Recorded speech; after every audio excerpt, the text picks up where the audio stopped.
കൊല്ലം തെങ്കാശിയിൽ മലയാളിയായ വനിതാ railway gate കീപ്പറെ ആക്രമിച്ച സംഭവത്തിൽ പ്രതിയെ ഗുണ്ടാ ലിസ്റ്റിൽപ്പെടുത്തി ജയിലിൽ അടച്ചു.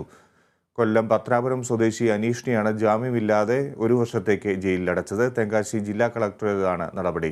പ്രതിയെ തിരുനെൽവേലി പാളയംകോട്ട ജയിലിലേക്ക് മാറ്റി. വിശദാംശങ്ങൾ ബിനോയ് നൽകും. ബിനോയ്, എന്താണ് ഈ കേസുമായി ബന്ധപ്പെട്ടുള്ള മറ്റ് വിവരങ്ങൾ?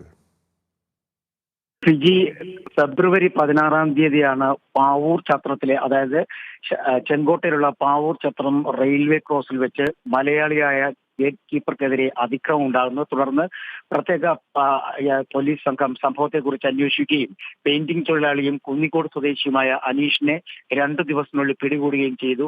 ഇയാൾ സമാനമായ കുറ്റം കുന്നിക്കോടിലും ചെയ്തിട്ടുണ്ട്. അതായത് ഒരു സ്ത്രീക്കെതിരെ, ഒരു പെൺകുട്ടിക്കെതിരെ ഒരു അതിക്രമം നടത്തി. ഇതേ തുടർന്ന് ഇയാൾക്കെതിരെ പോക്സോ നിയമപ്രകാരം കേസും എടുത്തിട്ടുണ്ട്.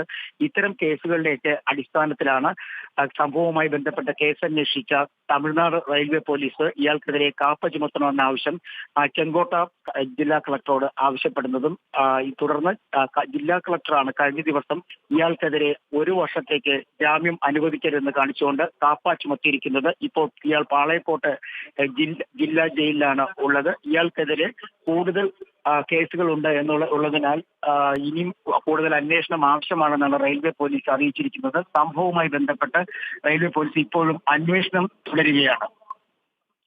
ശരി ബിനോയ്.